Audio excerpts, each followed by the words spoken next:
sistem atau peralatan yang akan saya berikan tugasnya nanti. Oke. Mungkin sore ini saya singkat saja karena masih ada keperluan nanti mungkin 30 menit saja untuk sore ini kan saya bahas review tentang jenis-jenis aktuator.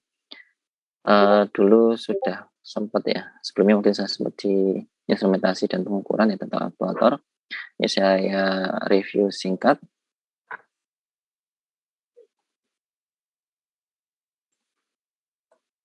Oke. Sudah keluar share screen saya. Lagi loading. Sudah, Pak. Sudah terlihat.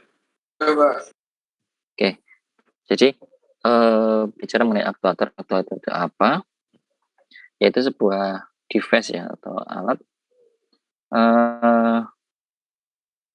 yang dia umumnya ya dia mentransformasi dari listrik menjadi gerak biasanya, entah itu gerakannya rotasi, translasi dan sebagainya. Jadi sebuah alat yang digunakan untuk menggerakkan ya atau ngedrive sesuatu ya supaya dia bergerak. Ini kalau di manusia contohnya adalah ya otot sebagai aktuatornya. Sedangkan di industrial atau di mekatronik ya, nanti ada beberapa jenis aktuator, antara lain adalah motor listrik, kemudian ada hidrolik, pneumatik, internal combustion, dan mungkin aktuator lainnya ya yang mungkin nanti mungkin saya cari juga di referensi. Contohnya adalah misalkan piezoelektrik aktuator, kemudian ada yang coil ya, coil magnetic coil aktuator, kemudian ada lagi solenoid aktuator dan sebagainya, banyak sekali. Kita bahas saja yang utama-utama di sini nanti. Kemudian motor listrik pun sebenarnya juga banyak jenisnya ya di sini. Ada DC motor, AC motor, linear motor, dan stepper motor. Kita lihat apa bedanya. Untuk DC motor di sini range-nya biasanya nggak terlalu besar ya. Dia ukurannya kecil. Dari ini yang misalkan motor penggetar ya pada HP itu untuk menghasilkan vibration ketika misalkan ditekan atau ada telepon masuk dan sebagainya ya, itu ada motornya dengan masaan balance dikopel pada porosnya sehingga menghasilkan getaran. Nah, dari yang sangat kecil sampai yang cukup besar ordernya kilowatt. Kemudian biasa digunakan untuk rotary aktuator.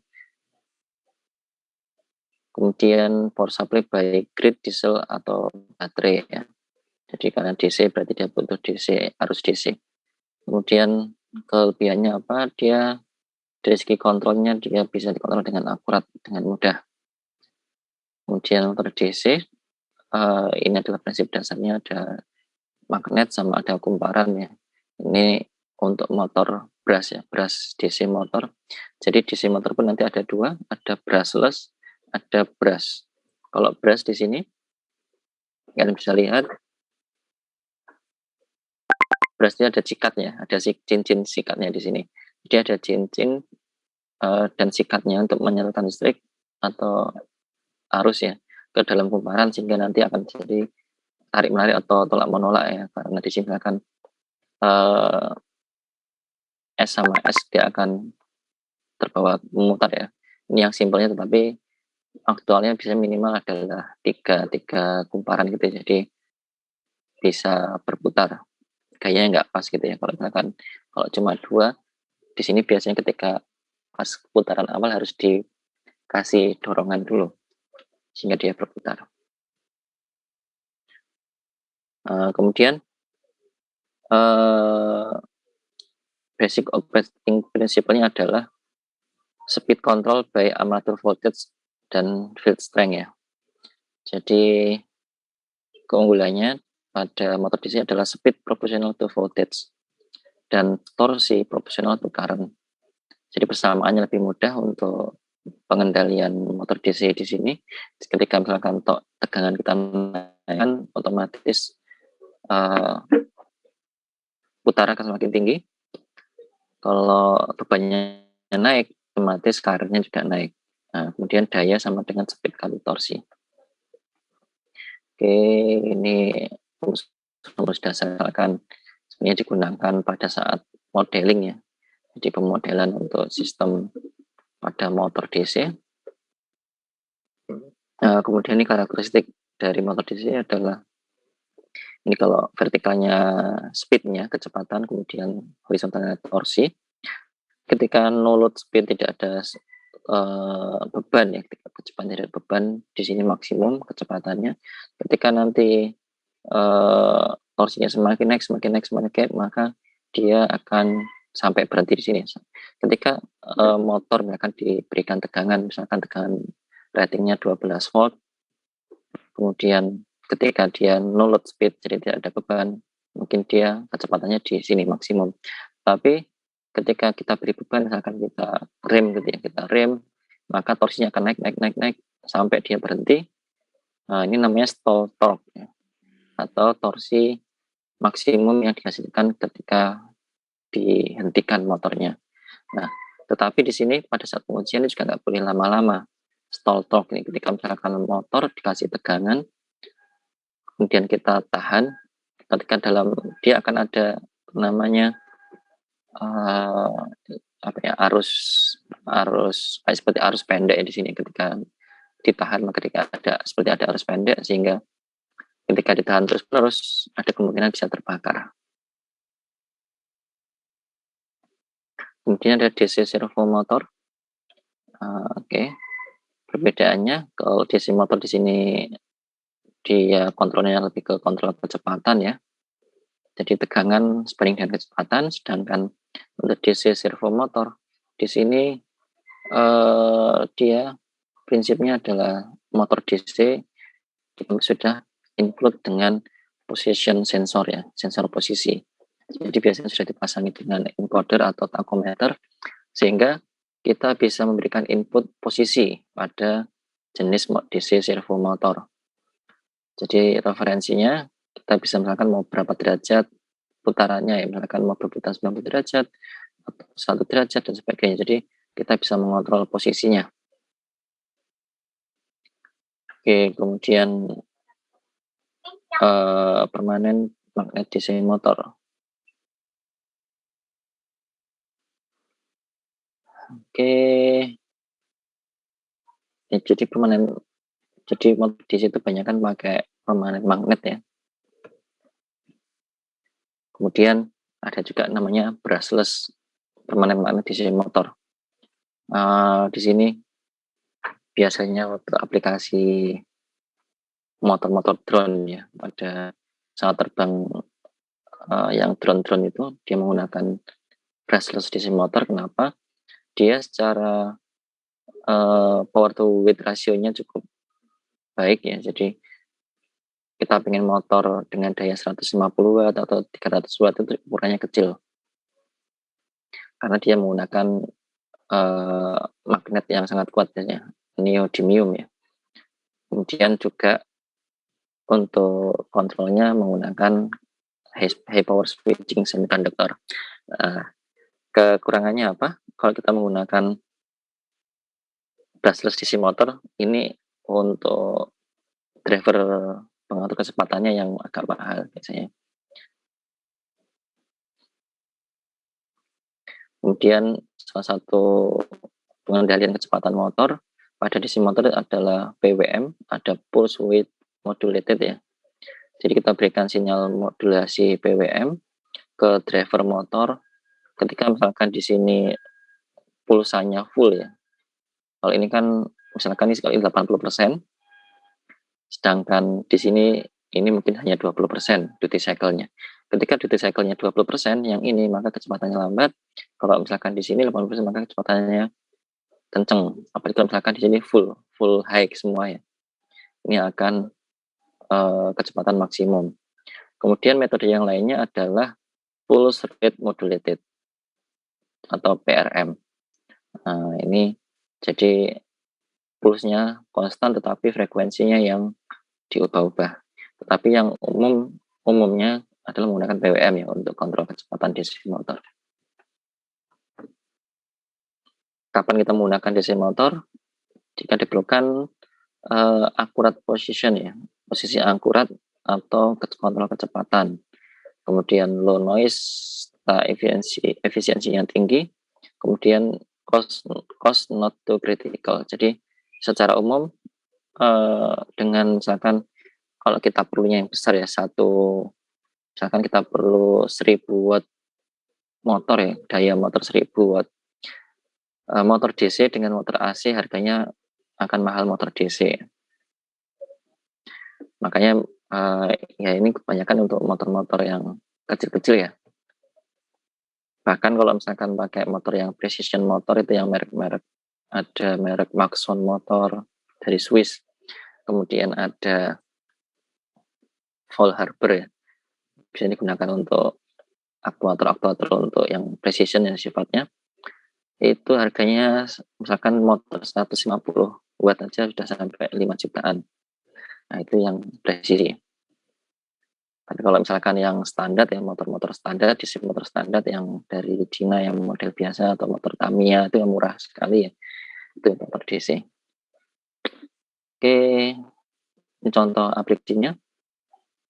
Pada penggerak CD, kemudian kipas angin, drill, pada manufacturing, pada robot, CNC mesin, kemudian aerospace, ini untuk sensor pointing, kemudian fly by wire input, kemudian pada kendaraan, ada mobil ya, pada windscreen wiper, wheel management, kemudian power window ya, motor untuk penggerak kaca itu juga pakai motor DC.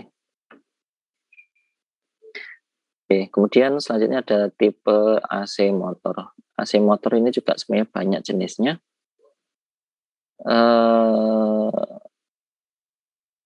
Kayak ada motor induksi atau motor sinkron sama asinkron misalnya ada motor AC.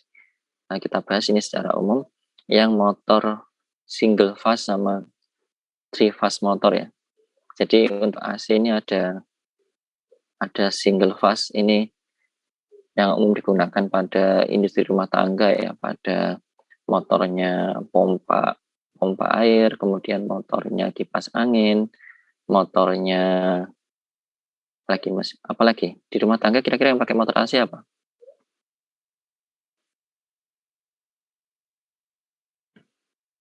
Iya, selain kipas angin. Blender ya. Kalau nyuci? Mesin cuci ya, mesin cuci. Ya, mesin cuci itu juga pakai motor AC, motor AC satu fasa. Ya, jadi untuk motor-motor seperti itu ya, di sini keunggulannya adalah biasanya dia dari segi harga murah, perawatan juga nggak ada perawatan ya, karena di situ biasanya tidak ada sikatnya ya, kecuali pada beberapa misalkan motor universal ya, motor universal itu bisa AC bisa DC, contohnya pada mesin drill bor tangan itu ya, di situ ada sikatnya, itu bisa menggunakan AC bisa menggunakan DC. Di sini ratingnya bisa 100 watt sampai megawatt ya, bisa besar. Kalau dibalik ya bisa jadi generator ya, generator AC pada pembangkit itu cukup besar ya, 300 MW, 100 MW. Biasa digunakan pada aplikasi high power dan high torsi application. Dia brushless, durable, dan easy to maintain. Untuk saat ini banyak juga yang menggunakan motor AC sebagai precision aktuator ya, karena sudah ditemukan full digital vector control.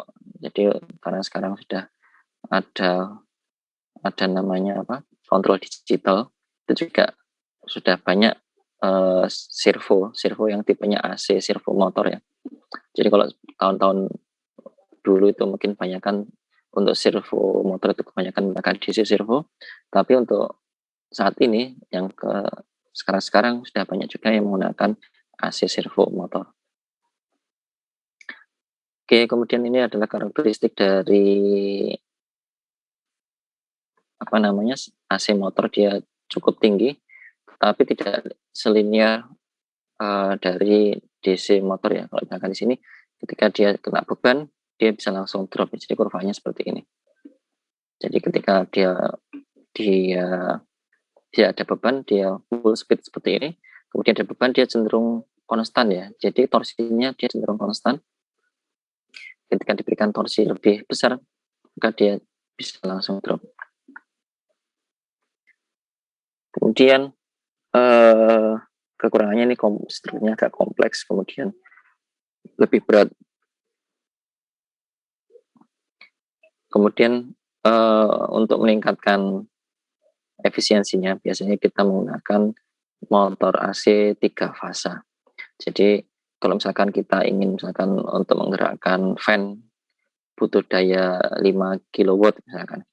Nah, di situ kita kalau misalkan menggunakan satu fasa itu beratnya atau motornya cukup besar ya, tetapi kalau misalkan kita gunakan motor AC 3 fasa itu dimensinya bisa lebih kecil karena power density-nya lebih besar, lebih baik ya. Dia menggunakan 3 power supply ya, multifase.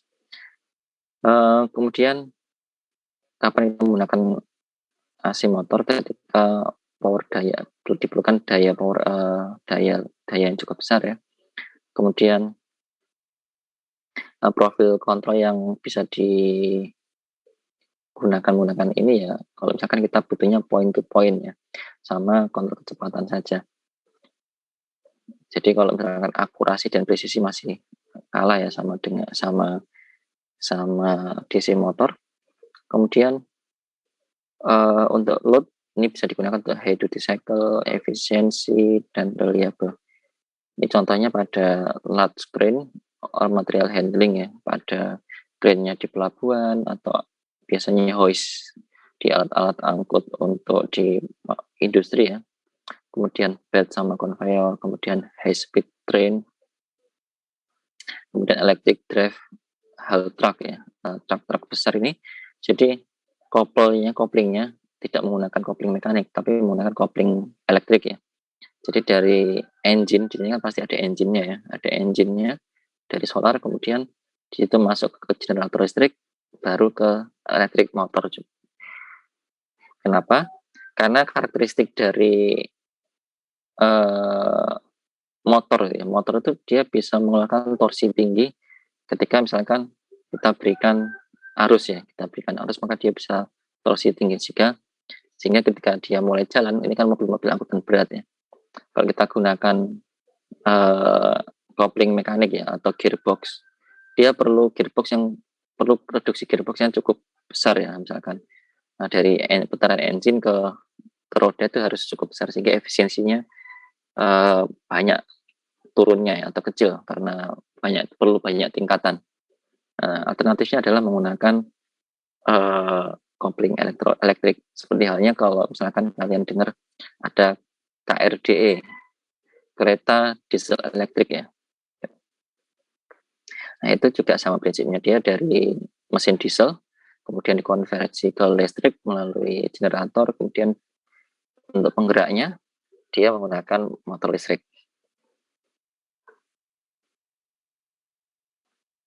Kemudian stepper motor di sini kita bisa memasukkan input berupa posisi ya. Nah, stepper motor ini tipenya permanen magnet, tetapi dia dibagi-bagi dalam beberapa bagian di sini misalkan. Di sini ada 1, 2, 3, 4, 5, 6, jadi banyak piece of permanen magnet. Kemudian juga di sini ada kumparan juga banyak, sehingga nanti kita bisa mengatur kutub mana yang menyala, sehingga posisinya dia akan bergerak ke arah mana. Kemudian juga diatur posisi putarannya. Jadi kalau jenis yang servo motor, yang DC servo motor ini dia kontrolnya interval loop ya. Jadi ada aktuatornya motor, kemudian di sini ada encodernya untuk membaca putarannya, posisinya, kemudian ada sebuah sistem kontrolnya di sini dan drivernya, sehingga dia kontrolnya adalah closed loop. Sedangkan pada stepper motor ini inputnya juga posisi, tetapi jenis kontrolnya tipenya open loop. Jadi kita berikan ini berapa step atau berapa kali menyala mati gitu, dia akan berputar sesuai dengan perintahnya ya, dengan cara yang open loop. Ini banyak digunakan pada electronic typewriter ya, printer, kemudian magnetic disk drive. Kalau sekarang mungkin banyak juga diaplikasikan pada mesin-mesin 3D printing ya, 3D printing yang rumahan itu ya, dia banyak menggunakan stepper motor karena dia sifatnya simple ya, kontrolnya simple, kemudian juga harganya nggak terlalu mahal. Kemudian tipenya ini ada voice coil, ini pada hard disk ya, untuk menggerakkan ini voice coilnya di sini untuk menggerakkan si mata optiknya ya, optical drive-nya di sini. Jadi akan bergerak naik kanan kiri ya, dengan jarak tertentu ya di sini ya, untuk mencari data yang kita inginkan. Kemudian tipe lain ada linear motor. Nah, ini kalau rotasional motor tadi umumnya adalah rotari ya. Nah, ini ada yang jenis linear. Dia berarti gerakannya adalah linear atau sliding ya. Kemudian tipe yang lain, ini disebut linear ya. Ini kalau linearnya ini linear, gerakan linear, tetapi ada juga linear motor itu yang modelnya dari motor biasa ya. Di sini ada motor yang rotasional, kemudian dikoppel dengan di sini ada sistem puli sama belt ya. Kemudian di sini ada mekanismenya menggunakan ulir ya. Ada ulirnya sehingga ketika diputar dia ujungnya ini bisa naik maju mundur. Bisa maju mundur. Jadi model seperti itu. Ini bisa digunakan pada penggerak untuk mengatur posisi antena.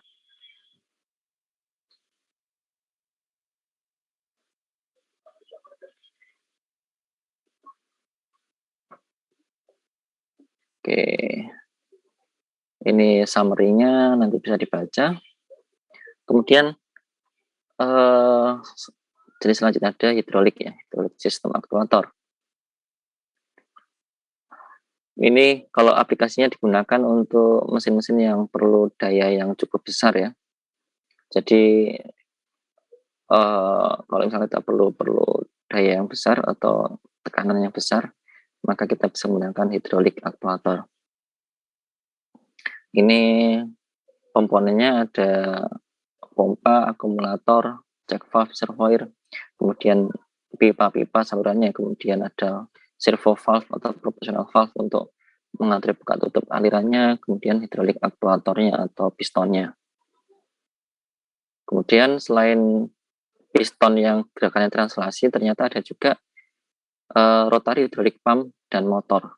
Jadi ada pompa ya, pompa untuk hidrolik, jadi dia memompa menghasilkan pressure. Kalau dibalik, ada juga dia bisa menggunakan prinsip ketika alirannya dialirkan, maka dia menjadi pompa. Nah, tipenya ada fin atau gear pump sama Swiss plate. Oke, ini kemudian hidrolik motor.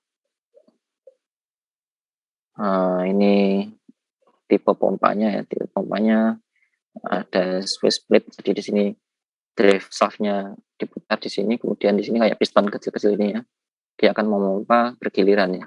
Nah, ini naik turun sehingga bergiliran, dipompa bergiliran. Di sini ada 1, 2, 3, 4, mungkin ada 8 piston ya yang dipompa bergiliran. Oke, kemudian ini adalah silindernya ya, silinder hidroliknya. Kemudian ada hidrolik valve-nya untuk mengatur tutup katupnya, alirannya. Kemudian ini ada digital flow controlnya ya, controllernya. Ini aplikasinya pada sistem ya apa ini, lengan beko ya atau eskavator. Kemudian ini bagian kontrol elektriknya ya. Oke, kapan kita menggunakan hidrolik? Ketika diperlukan gaya yang cukup besar, perlu high power density, kemudian akurat kontrol, environment yang berdebu, kemudian keras ya, ini kita bisa gunakan. Kemudian bisa juga dia ada yang integrated electronic and sensing, yaitu menggunakan LVDT sehingga dia panjang pendeknya bisa diatur secara presisi. Aplikasinya pada heavy plan, steel press, large scale precision motion table, kemudian mobile system seperti pada steering, kemudian brakes ya, ada sistem pengereman, makanya pengereman cakram itu ya, banyak menggunakan hidrolik. Kemudian propulsion and transmission, kemudian aerospace ini untuk aileron actuation in aircraft ya, jadi untuk mengatur flipper ya, jadi sayapnya itu ya, bukaan sayapnya. Kemudian fin actuation in missile dan roket ya. Oke. Kemudian ini ada hidrolik, ada pneumatik. Bedanya apa kira-kira? Ada yang tahu? Hidrolik sama pneumatik ini hampir sama. Izin jawab, Pak. Ya. Untuk hidrolik sendiri itu menggunakan fluida, Pak. Kalau pneumatik itu lebih ke gas udara. Ya. Jadi fluidanya yang berbeda, sama-sama fluidanya, tetapi yang satunya adalah incompressible ya. Jadi fluida cair ya, maksudnya yang untuk hidrolik, sedangkan pada pneumatik dia menggunakan compressible fluida compressible. Contohnya adalah ya udara bebas. Jadi yang paling murah adalah menggunakan udara. Aktuatornya hampir sama, ada tipe silinder aktuator, kemudian motor aktuator. Kemudian ini sistemnya ada servo valve, ada dual check valve, kemudian motornya dan sebagainya ya. Kapan kita menggunakan pneumatik? Ketika perlu low cost ya, dan easy to install, kemudian clean and easy to maintain, low power density, kemudian hanya digunakan untuk kontrol on off ya, atau inaccurate control necessary. Jadi pneumatik ini umumnya ya nggak bisa kita gunakan untuk kontrol posisi ya, jadi mau maju berapa senti secara akurat agak susah. Jadi yang kalau seperti itu bisa kita gunakan hidrolik. Kalau pneumatik biasanya untuk kontrol on off atau maju mundur ya, sistem buka tutup seperti itu. Aplikasinya pada robot gripper, kemudian movement of part, assembly operation, medical system seperti pada drill atau cutting tool, suction and clamping, robotics ya. Pada misalkan di sini untuk animasi ya, animatronics, grippers, subsea ya. Oke, kemudian ada engine. Nah, engine ini bisa kita gunakan sebagai penggerak ya, khususnya pada kendaraan. Ada yang tipenya hybrid, ini menggunakan tambahan dari oil engine ditambah dengan baterai ya. Oke, ya. Sampai sini mungkin introduction atau review mengenai aktuator. Ada pertanyaan sampai sini?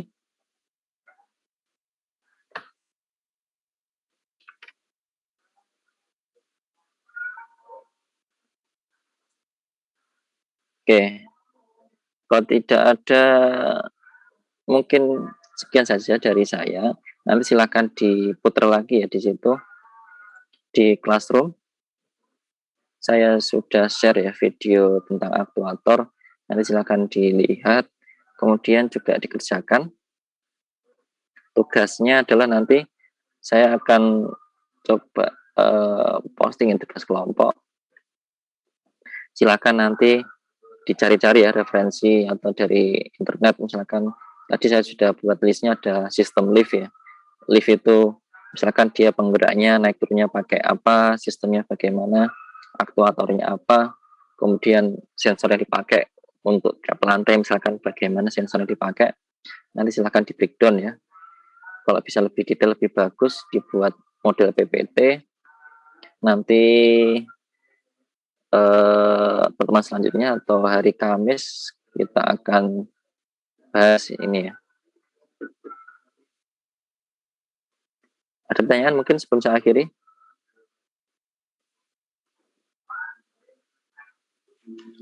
Permisi, Pak. Ya. Untuk kuis ini di minggu ini atau minggu depan ya, Pak? Untuk kuis minggu depan ya. Oh, baik, Pak. Kuisnya minggu depan, jadi nanti kuisnya sampai akuator materinya. Baik, Pak. Terima kasih, baik, Pak. Ya. Oke. Nanti silakan dicek lagi classroomnya untuk tugas sama materinya ya, tambahannya. Misalnya kita ketemu lagi hari Kamis ya. Oke. Kalau hari Kamis kita geser ke sore hari, apa ada bentrok atau tidak? Sorenya jam berapa ya, Pak? Jam 4 gitu.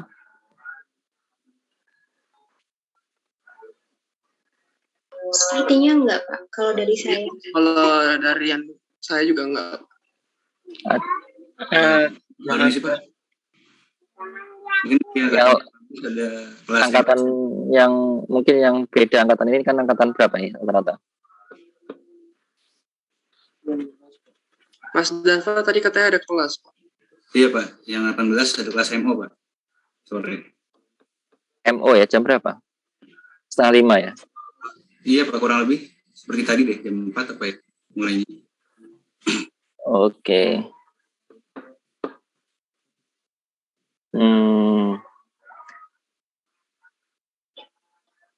Karena saya ada acara yang Kamisnya itu ya. Mungkin nanti kalau Jumat sore apa ada waktu? Sore jam 4 gitu, hari Jumat. Dari angkatan 2019 ada, Pak? Ada, Pak. Dari kegiatan apa? Mungkin dari beberapa angkatan 18 masih ada yang masih kelas pengayaan, Pak. Oke. Yang hari Kamis sore ada kuliah siapa ya? Tadi Dava, selain Dava, angkatan berapa angkatan yang ambil MO? 18, Pak. Banyak ini yang ada kelasnya. Nanti sekitar 8 orang, Pak. Yang dari yang